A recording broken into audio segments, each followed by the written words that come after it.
Assalamualaikum warahmatullahi wabarakatuh. Apa kabar anak-anak? Ibu harap semuanya pada dalam keadaan sehat walafiat. Nah, pada kesempatan hari ini kita akan membahas sebuah materi baru, yaitu mengenai usaha pengolahan makanan awetan dari bahan pangan nabati. Nah, bagi yang belum tahu apa sih itu bahan nabati, bahan pangan dari nabati, dan bagaimana cara melakukan pengawetan makanan dari bahan pangan nabati.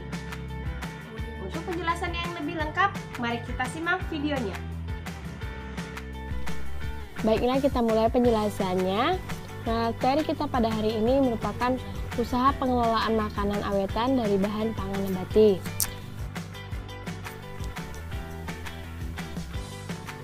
Ada baiknya kita mengetahui kompetensi dasar dan tujuan pembelajaran. Untuk kompetensi dasar di bidang pengetahuan yaitu memahami karakteristik kewirausahaan dalam menjalankan kegiatan usaha pengelolaan makanan awetan dari bahan pangan nabati dan hewani. Untuk area keterampilan 4.1, mengumpulkan informasi tentang karakteristik wirausahawan, kegiatan usaha pengelolaan makanan awetan dari bahan pangan nabati dan hewani berdasarkan keberhasilan dan kegagalan usaha.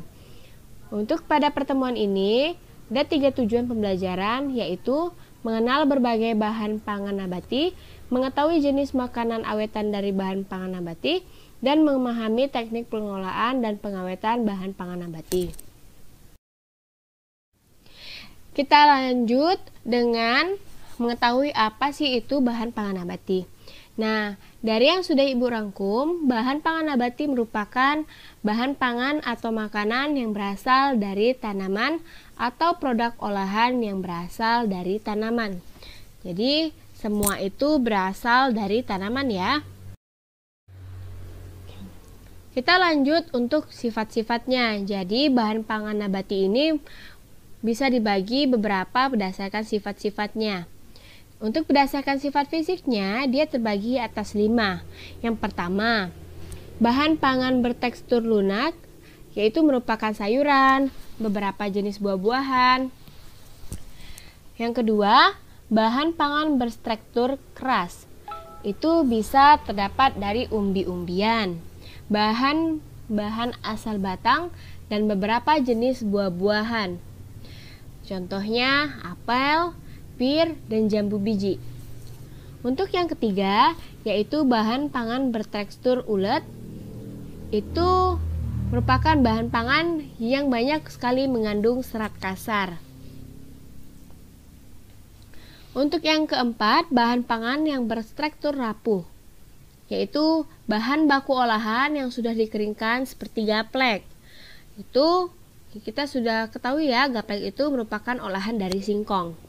Untuk yang kelima, bahan pangan yang bertekstur kenyal, lentur, dan elastis. Itu terdapat dari buah-buahan jenis tertentu. Nah, untuk bahan pangan berdasarkan sifat kimianya, yaitu dengan melihat kandungan gizi dan mineral dari bahan pangan tersebut. Itu bisa dibagi juga menjadi beberapa klasifikasi, yaitu 7. Dapat dikelompokkan menjadi 7. Yang pertama, bahan pangan nabati berprotein tinggi. Jadi, untuk bahan pangan nabati berprotein tinggi ini dapat kita dapatkan dari biji-bijian dan kacang-kacangan ya. Untuk yang kedua, yaitu bahan pangan nabati bersumber karbohidrat. Contohnya, umbi-umbian atau biji-bijian. Jadi bahan pangan sumber karbohidrat itu juga dapat dibedakan menjadi 2, yaitu bahan pangan berserat kasar, bahan pangan bergula, dan bahan pangan bertepung. Itu dibagi 3 ya. Untuk yang ketiga yaitu bahan pangan nabati sumber lemak. Nah, yang kita ketahui sumber lemak ini contohnya terdapat dari kelapa sawit ataupun alpukat. Dan yang keempat, bahan pangan nabati sumber mineral. Itu bisa didapatkan di sayur-sayuran hijau atau buah-buahan. Jadi sayur-sayuran hijau apapun itu mengandung sumber mineral yang baik. Lalu yang kelima, bahan pangan nabati sumber vitamin. Jadi sumber vitamin ini dapat ditemukan pada buah-buahan dan sayur-sayuran. Yang keenam, bahan pangan nabati yang mengandung banyak air. Jadi itu terdapat di kebanyakan dari buah-buahan. Saya ambil contoh misalkan tomat, jeruk, dan semangka. Nah, ini kan merupakan buah-buahan yang mengandung banyak sekali air. Dan yang terakhir yaitu nomor 7, bahan pangan nabati yang mengandung racun. Nah, apa sih itu, Bu? Jadi yang mengandung racun ini misalkan contohnya gadung, dia mengandung HCN. Lalu koro bengu itu mengandung HCN dan asam filtrat. Bisa didapat dari jengkol, karena jengkol ada racunnya ya. Tapi bisa diakali dengan beberapa step. Lalu dan yang terakhir itu keluak. Yang kedua yaitu bahan pangan non klimaterik. Jadi kebalikan dari klimaterik ini, yaitu bahan pangan yang berasal dari pertanian yang waktu menjelang masa aktivitas respirasi meningkat. Nah, kalau yang pertama itu tadi respirasinya menurun, yang sekarang non klimaterik ini respirasinya meningkat. Itu bisa didapatkan dari buah-buahan jeruk, anggur, semangka, stroberi, mentimun, dan nanas. Nah, itu ya, jangan sampai ketukar. Pertama ini manisan buah-buahan. Jadi manisan buah ini adalah buah-buahan yang direndam dalam larutan gula selama beberapa waktu tertentu. Yang namanya manisan berarti dia direndam dengan gula ya. Jadi proses ini tujuannya untuk menghambat pertumbuhan mikroba perusak sehingga buah-buahan akan lebih tahan lama. Jadi selain untuk mengubah atau memperbaiki cita rasa buah yang tadinya asam menjadi manis. Nah, itu. Jadi biasanya buah yang dipakai untuk dijadikan manisan tentunya buah yang memiliki rasa sebaliknya ya, untuk memperbaiki cita rasa. Misalkan buah cermai notabene asam, tapi kita buat manisan itu bisa mengubah cita rasa asam itu menjadi manis-manis jambu, manis-manis asam. Lalu seperti kedondong atau bengkuang. Nah, hal yang perlu kita ketahui atau hal yang harus diperhatikan yaitu metode pembuatannya seperti penirisan. Jadi kita harus pikir-pikir seperti apa sih penirisan untuk manisan buah ini, atau penjemurannya seperti apa, dan bagaimana cara penyimpanan yang tepat dan benar agar buah yang dimaniskan ini tetap terjaga cita rasanya dan tetap renyah, tidak getir ataupun tidak sepat. Nah, untuk yang kedua yaitu asinan. Nah, asinan ini kebalikan dari si manisan tadi. Kalau si manisan ini direndam dengan gula, nah yang ini merupakan makanan yang dibuat dengan cara pengacaran melalui pengasinan dengan garam atau pengasaman dengan cuka. Jadi bisa Ananda memilih mau menggunakan garam ataupun dengan cuka. Jadi biasanya yang dibuat asinan ini jenis-jenis sayuran bisa ataupun buah-buahan ya. Lalu yang ketiga merupakan selai. Jadi selai ini biasanya kita temennya itu roti, kita tahunya seperti itu ya. Jadi selai ini merupakan jenis makanan awetan berupa buah-buahan. Dia diambil dari buah-buahan, saripati buah-buahan.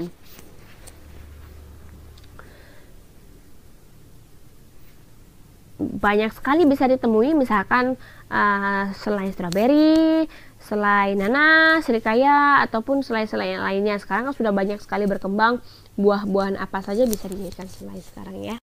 Yang sudah Ibu rangkum, Anda juga bisa kembali mengulas buku yang Anda miliki.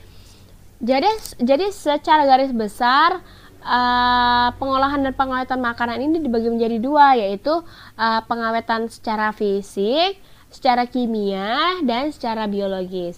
Nah, kita akan membahas 3 cara pengawetan, yaitu pengawetan secara fisik itu merupakan metode pengawetan yang melibatkan pendekatan fisik antara lain dengan penambahan jumlah energi.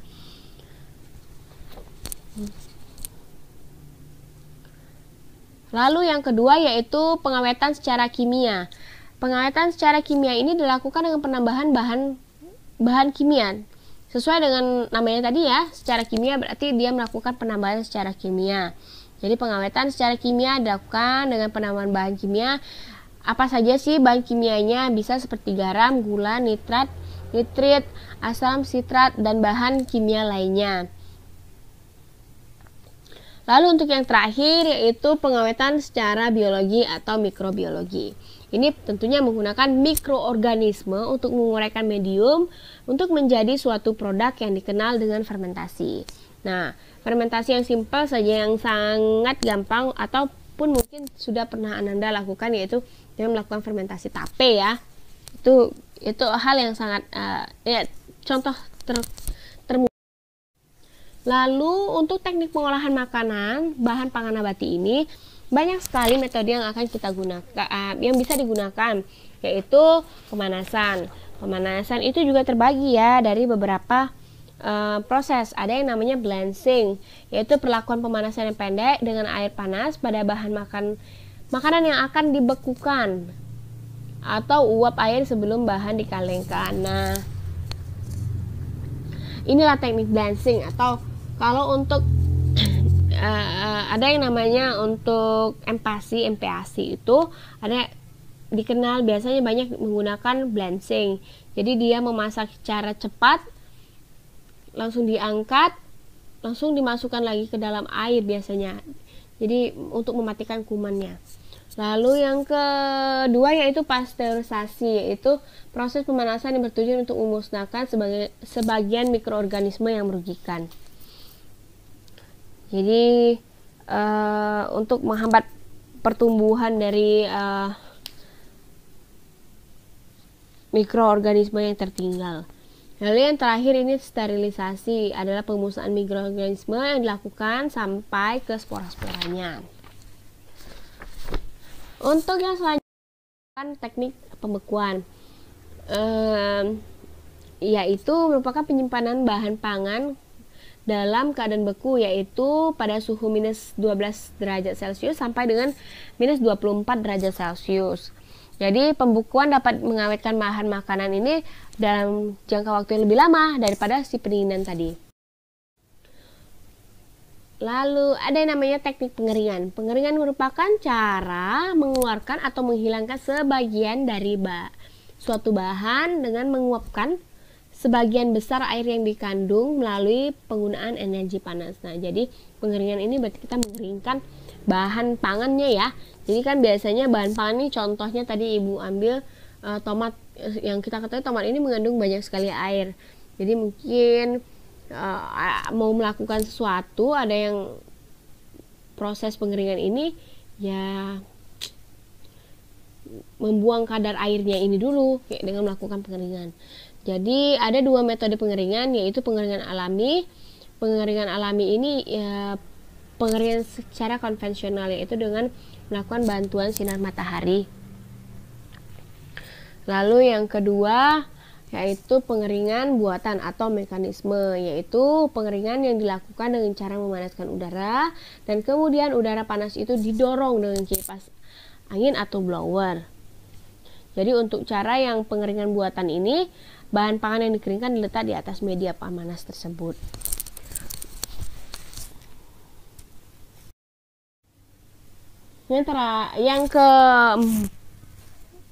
Yang keempat ya, yaitu teknik pengalengan. Pengalengan ini biasanya untuk yang komersial, untuk dijual belikan dan tahan lama ya. Jadi pengalengan ini merupakan cara pengawetan bahan pangan yang dipak secara hermetis, yaitu kedap terhadap udara, air, mikroba, dan benda asing lainnya dalam suatu wadah yang kemudian disterilkan secara komersial untuk membunuh kuman. Nah, ini banyak sekali contohnya seperti ini. Biasanya kita makan makanan kaleng ya. Nah, inilah prosesnya. Jadi dia merupakan proses pengawetan. Jadi pengalengan secara hermetis ini memungkinkan makanan dapat terhindar dari kebusukan, perubahan kadar air, kerusakan akibat oksidasi, ataupun perubahan cita rasa. Biasanya dia memiliki waktu tertentu. Jadi misalkan batas expirednya sampai kapan. Jadi kapan dibuat, kapan dia masa berlaku untuk dimakannya selesai. Lalu ada yang namanya penambahan kimia. Ini merupakan teknik terakhir. Jadi sesuai dengan namanya, penambahan kimia yaitu penggunaan bahan tambahan makanan dan pengawet kimia digunakan dalam proses pengawetan bahan pangan secara alami. Jadi penggunaan bahan tambahan makanan dan bahan pengawet kimia digunakan dalam proses pengawetan bahan pangan secara kimia. Nah, jadi ini untuk membuat produk yang akan diperjualbelikan itu bisa tahan lebih lama, lalu secara rasa, baunya dan tampilannya itu menarik, jadi bisa tahan lama. Itulah biasanya dilakukan untuk dikomersilkan. Jadi Ibu sudah highlight beberapa ini apa saja bahan-bahan yang bisa dijadikan sebagai bahan tambahan makanan. Jadi yang sering digunakan atau ditambahkan ke dalam makanan dalam jumlah kecil dengan tujuan untuk memperbaiki penampakan, cita rasa, tekstur, bau, dan memperpanjang daya simpan bahan makanan tersebut. Yaitu pertama dengan memberikan penguat rasa. Apa sih itu penguat rasa? Jadi mungkin ada yang tahu ya MSG apa itu. Jadi MSG itu merupakan monosodium glutamat. Jadi sering sekali digunakan untuk penguat rasa pada makanan. Jadi ya yang seperti kita ketahui kayak kok rasa yang kita buat itu beda ya dengan yang namanya beli. Nah, biasanya yang beli itu menggunakan MSG atau ya anak-anak sekarang bilangnya namanya micin atau apa. Jadi itu memiliki tujuan untuk memberikan cita rasa yang jauh lebih baik dari yang sebelumnya gitu loh. Jadi MSG juga sering disebut vaksin, sebenarnya vaksin bukan micin. Jadi selain dari MSG, penguat rasa buatan lainnya ada lagi yang namanya asam cuka, benzaldehyde. Banyak sekali sebenarnya macam-macam dari si MSG tersebut. Lalu yang kedua ada yang namanya pemanis. Pemanis merupakan bahan yang sering digunakan untuk mempertajam rasa, seperti sakarin, siklamat, atau sorbitol. Itu untuk membuat manisan ya. Jadi misalkan mau buat manisan apa untuk jauh lebih rasanya dapat itu menggunakan pemanis. Kalau kita yang namanya gula itu kan biasanya ini ya enak juga, tapi gula untuk harganya kan jauh lebih mahal daripada pemanis. Lalu yang ketiga ada yang namanya bahan pengawet. Bahan pengawet berdasarkan namanya ya, untuk memperpanjang jangka masa bahan makanan ini.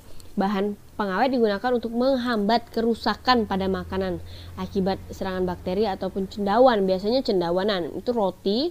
Anda bisa ambil contohnya saja. Kalau roti itu nggak dikasih pengawet bisa cepet yang namanya berjamur. Misal roti tawar aja deh. Itu roti tawar itu kalau kita buat itu nggak pakai pengawet 1-2 hari itu sudah jamuran. Tapi kalau kita pakai pengawet ya bisa lah di skip antara 3, 4 atau 5 hari masih bagus. Lalu ada yang namanya bahan pewarna. Jadi bahan pewarna ini dapat memperbaiki atau menambah daya tarik pada makanan. Misalkan kalian mau buat bolu pandan nih, pakai pandan asli. Terkadang pandan asli itu tidak memberikan warna yang menarik seekspektasi kita. Kita mengharapkan warnanya hijau bagus, tapi ternyata enggak. Nah, itulah namanya diberikan pewarna untuk mempercantik atau menambah daya tarik makanan tersebut. Jadi pewarna tambahan dari alam, pewarna makanan ini bisa yang namanya dari alam ataupun buatan ya. Kalau dari alam itu kunyit, Kalau kalian mau buat apa dikasih kuning, kunyit. Kalau mau buat mie biasanya wortel, ada yang buah bit, sawi, daun pandan, karoten, daun suji, dan coklat. Nah, untuk pewarna buatan yang sering digunakan, pewarna buatan bisa brilliant blue, sunset yellow, ataupun carmoisin. Lalu penambahan bahan kimia lainnya ada namanya pengental. Jadi pengental ini digunakan untuk menstabilkan atau mengentalkan makanan dengan air. Mengentalkan makanan dengan air yaitu membuat makanan jadi jauh lebih pekat. Misalkan gelatin ya, itu untuk mengentalkan. Jadi yang dari air itu bisa agak kental. Lalu yang terakhir ini ada kayak pengemulsi. Pengemulsi ini digunakan untuk mempertahankan dispersi lemak dalam air dan sebaliknya. Pada mayones kita ambil contoh, bila tidak ada emulsi maka lemak akan terpisah dari airnya. Jadi contoh pengemulsi adalah lecitin pada kuning telur, gom arab, dan gliserin atau gliserol. Nah, ke tahap terakhir yaitu teknik fermentasi. Jadi teknik fermentasi ini merupakan proses pemecahan bahan organik oleh aktivitas mikroba sehingga menghasilkan komponen baru yang diinginkan. Untuk fermentasi ini, fermentasi pada makanan akan mengubah bahan pangan menjadi suatu produk baru dengan cita rasa yang khas. Misalkan kita mengubah dari yang namanya singkong menjadi tape. Jadi notabene kita tahu nih rasa singkong seperti apa, lalu kita melakukan proses fermentasi yang menghasilkan produk baru ya yang namanya si tape. Itu memiliki cita rasa yang khas pula. Tidak sama dengan yang namanya singkong. Jadi hal yang harus diperhatikan dalam melakukan fermentasi yaitu kebersihan. Jadi kalau nggak bersih itu biasanya hampir 100% itu gagal deh. Nah, untuk fermentasi tersebut juga dibagi menjadi dua tipe. Jadi ada yang namanya fermentasi aerobik. Apa itu? Fermentasi aerobik merupakan fermentasi yang pada prosesnya memerlukan oksigen. Jadi pada proses aerobik, mikroorganisme yang digunakan untuk fermentasi melakukan sumber energi, yaitu berupa gula dalam bentuk glukosa. Nah, untuk yang kedua, tipe yang kedua, yaitu fermentasi anaerobik, adalah fermentasi yang pada prosesnya tidak memerlukan oksigen. Jadi dia kebalikan dari si aerobik ini. Jadi kayak ada yang namanya sekarang lagi tren itu kimchi ya. Jadi kimchi itu hasil dari fermentasi. Sepertinya dia masuk ke dalam fermentasi anaerobik karena tidak memerlukan oksigen. Setahu ibu, dia itu ditutup pada dan tidak memerlukan oksigen. Nah, ini ibu akan memberikan beberapa contoh hasil fermentasi. Ada beberapa ya, ada etanol, asam laktat, dan hidrogen. Jadi biasanya itu ragi dikenal sebagai bahan yang umum digunakan dalam fermentasi. Ragi itu digunakan dalam banyak sekali hal. Misalkan kalian mau melakukan fermentasi buat roti, itu kan memerlukan dulu proses yang namanya peragian, mengaktifkan raginya itu dengan melakukan fermentasi. Yaitu ada juga beberapa produk lainnya itu seperti roti, kecap, tauco itu menggunakan proses fermentasi dalam pengawetan makanan. Nah, ibu rasa segitulah penjelasan yang sudah ibu sampaikan. Ibu harap Ananda dapat mengerti dan dapat menangkap apa saja yang sudah ibu berikan kepada Ananda untuk materi ini. Jika masih ada hal yang membingungkan, bisa Ananda kontak ibu. Akhir kata, ibu akan menutup pertemuan ini dengan Assalamualaikum warahmatullahi wabarakatuh.